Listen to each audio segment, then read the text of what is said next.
Good. All right, thank y'all for being here. I survive in advance. You know, that's what it was today. It was not a thing of beauty, but it's going to count exactly the same as that one the week prior did. So a lot of credit to our guys for finding a way.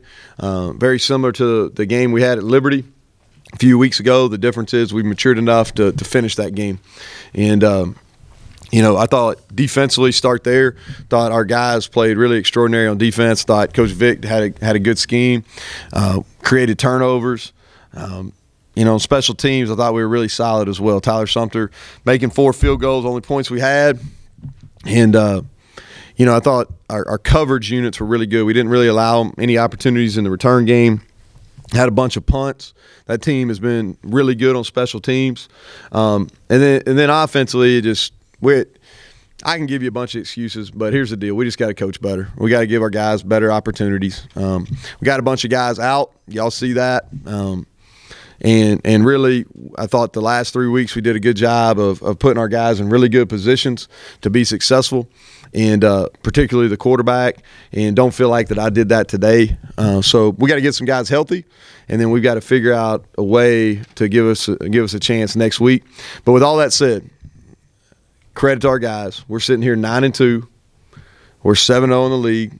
We got a 1-game season. I want to be clear. It will not define our season.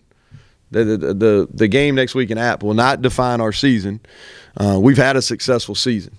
Okay, and there's I can go and I can talk now or Monday about why our season to this point has been a success. But we play to win championships here. All right, and we have an opportunity to play and win a championship. It's Thanksgiving week football, one of my favorite weeks of the year. We get a lot of time to spend with our players. I feel like we've handled this week successfully in the past, but we're playing a really good football team. Before I open to questions, a lot of credit to Everett Withers and his staff and those guys at Texas State. They've been getting better all year. They played App well. They turned the ball over a few times against App as well. But I thought those guys competed. They played really hard on defense. They've got a couple of really good players. Defensively, they whipped us a lot in some one-on-one battles. And so a lot of credit to them. And with that, I'll open for questions. Marcus Jones playing offense. Yeah, and we're trying to just find guys, to be honest with you. I mean, like Marcus' first game he played, we've been playing pretty well on defense. You know, he's really 2.5 weeks, 3 weeks post injury. I thought on offense he could protect himself a little bit. We had about 6 or 8 plays called to get him the ball. We just, for whatever reason, didn't go the right way.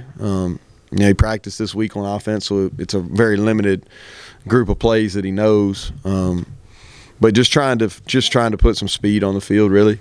I didn't do a very good job getting him the ball. We used him as a decoy a few times. We'll make a decision tomorrow, kind of what we'll do with him moving forward.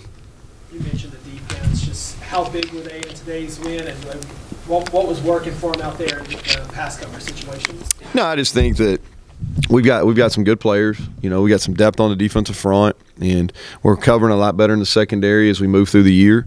And I think Vic's schematically what he and the defense staff do is it's difficult to prepare for in just a week's time. So, but a lot of credit to our guys. We got hands on balls, and ball got up in the air. We were able to pick. You know, unfortunately, didn't turn them into many points. But I was proud of them too because we came out, went up 12-0. We did have a long drive, what I would deem today a successful drive, even though we didn't score a touchdown, and to make our last field goal.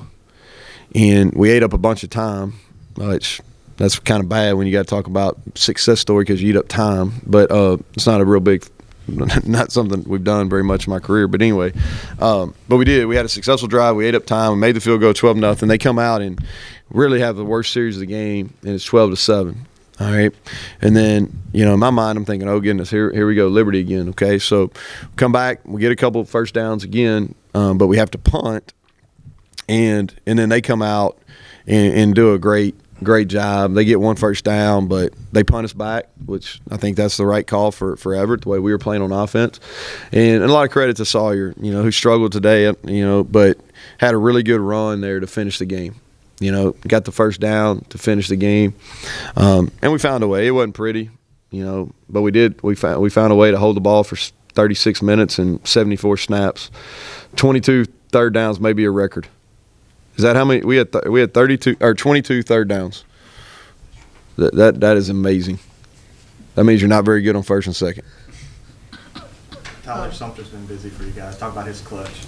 Yeah, he has, and he's a redshirt sophomore. Spends a lot of time on his craft. One of our hardest workers on our team. Done a great job punting, really, for 2 years. Added some hang time this year that's been effective for us, and in our coverage especially. And then field goals, really last month of the season he's came on, and we've had to kick more than I'd like. But he's come up clutch for us, made 4 today, and I guess he'll probably have an opportunity to be the Sun Belt, you know, Player of the Week for the third straight week on special teams. So Darius Ruckert, 2 interceptions, Yeah. forced fumble. Talk about his impact. He did. He's finally getting a little bit healthy. You know, he's really been banged up for a few weeks, and I thought he got to practice this week, so he played better than he did a week ago. And he's played a lot of football. You know, he's a four-year starter, physical player. He's grown up off the field, and I think that's paid dividends for him on. But proud of him today. You know, a lot of those seniors made a bunch of plays defensively in this game, which I'm happy for him. How did you feel about the way Dylan played today?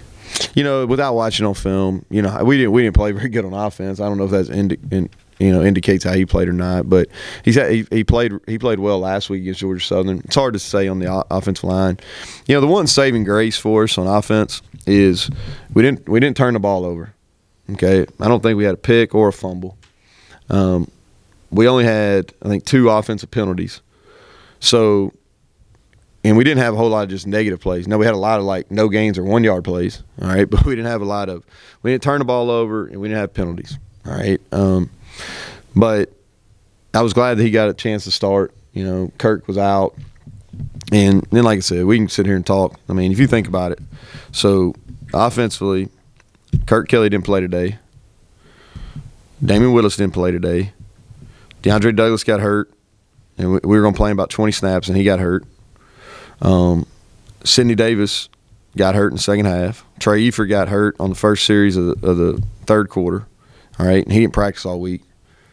And then we got a couple other guys that are no longer with us. So, so I think with that being said, you know, that doesn't condone how we played on offense. I'll say that we still should play better. We got to do a better job coaching. But for us to sit here 9-2, then I think that speaks pretty well of the makeup of our locker room. With Kirk out, how did you? We started Bradshaw at guard.